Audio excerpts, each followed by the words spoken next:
The Kingdom Hearts series has been around for a little over 20 years now, and while it's always explored pretty deep themes of good, evil, love, and the complexities and nuances in between, primarily in the form of light and darkness, I think this new era of Kingdom Hearts is about to explore these themes and more in a more mature fashion. So, what could that mean for us as fans? Welcome back, everyone. This is your girl Empowered Muse, and today we're going to discuss why we might see heavier themes in future Kingdom Hearts games, and also why we as fans are likely to benefit from that. So originally, I think a lot of us see this with the first trailer for Kingdom Hearts 4. It literally starts off not as mysterious or animated as some of the previous Kingdom Hearts games, but rather we're thrown right into a fight with the dark side appearing in Quadratum, which looks like a take on the real world and is also referred to as sort of an afterlife. And even when we literally look at Quadratum as a world, it's not really all that colorful, even as an original world when you compare it to the likes of Destiny Islands, Twilight Town, or even Hollow Bastion turned Radiant Garden. Quadratum gives more of a very monochromatic gray and cream palette that's very much reflective of what we currently have in a lot of downtown city areas. So we already have a setup that's indicating Kingdom Hearts 4 is starting on a more serious tone.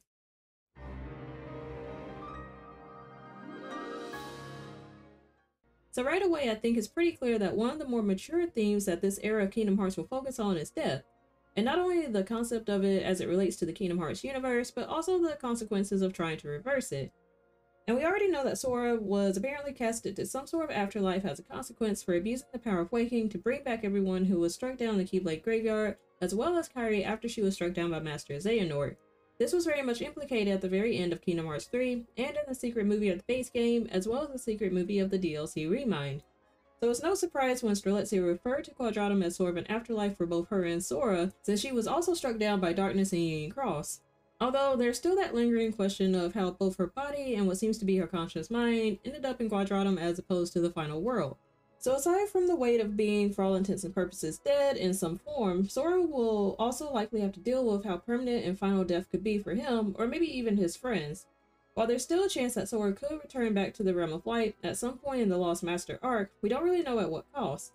Whether that involves someone like Riku sacrificing himself in order to send Sora back, or even something happening along the lines of Yozora actually being cast to the Realm of Light, and essentially replacing Sora while Sora has to stay in Quadratum. But I think that this arc will be the prime opportunity to explore the concept of death even further than what we saw in previous Kingdom Hearts games. Although even with the more recent games like Union Cross, Kingdom Hearts 3, and Dark Road, which seem to touch on death a bit more in their stories. So it makes sense for the series to possibly further explore death in this new arc. So aside from being cast to some form of afterlife, Sora also now has to face the fact that he's essentially alone in this new realm, at least until he and Riku hopefully find each other in Quadratum.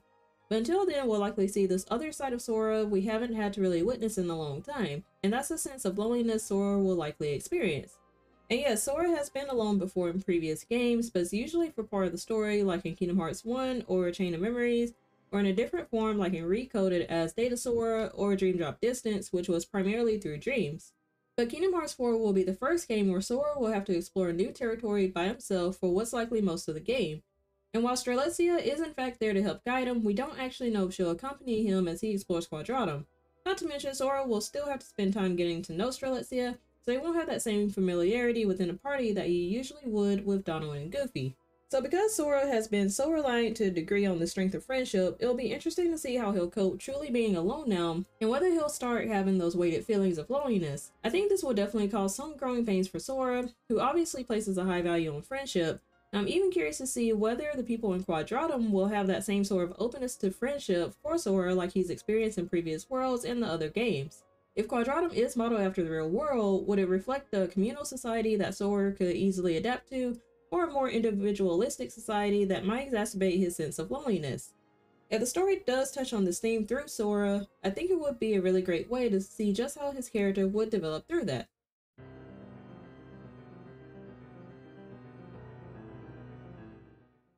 So we already have indications that the Foretellers and the Master of Masters will be the new antagonists for this new arc, but how this dynamic will play out remains to be seen, especially because the Master has already kept secrets and omitted information from the Foretellers to begin with. And so I think this setup is some perfect opportunity to explore the theme of manipulation as well as a more in-depth exploration of ethics. And ethics has already been touched on when it comes to Ansem's lab and the experiments of the heart that were previously conducted, but this along with the Master and Master's own planning can be further explored in this new arc.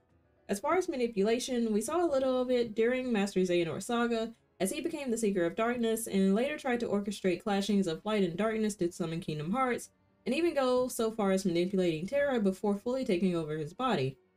We also see manipulation with Maleficent using Riku in Kingdom Hearts 1 to collect the 7 Princesses of Heart. So neither of these themes would be new for the Lost Master arc. However, with the Master holding on to this plan to use his apprentices to rid of the darknesses locked within them, and using Rolls and the Lost Page of the Book of Prophecies as catalysts to grow those darknesses, I can only imagine how his plans could take form in this new arc. And really, I'm interested in seeing how the foretellers deal with learning of the Master's manipulation, which I can only assume they learned from Lucio in the epilogue, and whether they'll have their own plans against the Master in response. There's also the chance that the Master will use this opportunity to use Sora, Riku, or even Yozora for his own purposes, possibly manipulating one or all of them to further his own goals.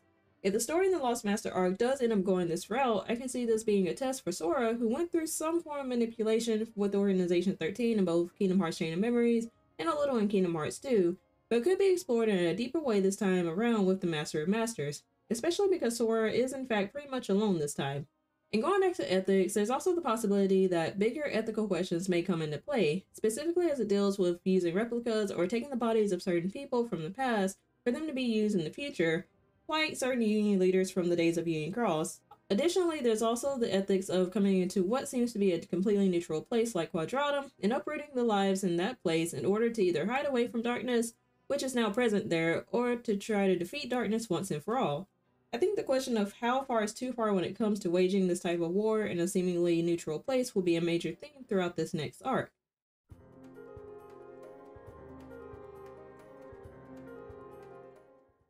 So not only is Kingdom Hearts 4 exploring some mature themes, but the same can be said about the upcoming mobile game Kingdom Hearts Missing Link, which is set to explore the bloodlines of Keyblade wielders.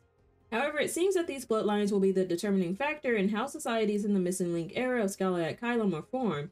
It's already been confirmed in a previous interview that different societies will be present in Missing Link, but the two main branches of those societies are the Society of Successors, which is made of Keyblade wielders directly descended from Ephemer, and the Society of Non-Successors, which is made of, well, everybody not related to Ephemer.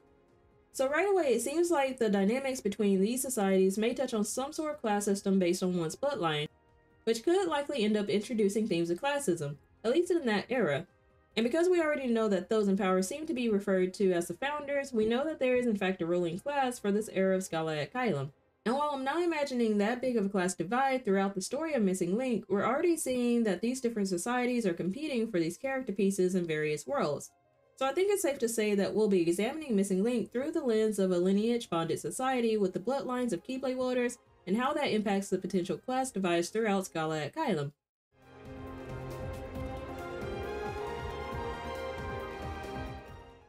So while all these themes appear quite a bit more mature than one might expect from a Disney action RPG, is it actually a good move story-wise? I think that overall, exploring all these themes with more depth would be rewarding to a fanbase that grew up with the Kingdom Hearts series. And it's not to say that the series didn't explore any series themes in the past, but I think it'd be a good opportunity to explore these themes with a slightly more mature lens. Which actually fits since, at least in Kingdom Hearts 4, we'll be exploring these themes through the lens of Sora, who is a little older now. 16, I believe. And so I'm not expecting a complete overhaul for this next arc to have these super mature takes like we saw in Final Fantasy 16, for example, but I can see this next arc using some of these darker and heavier themes to add more to the story.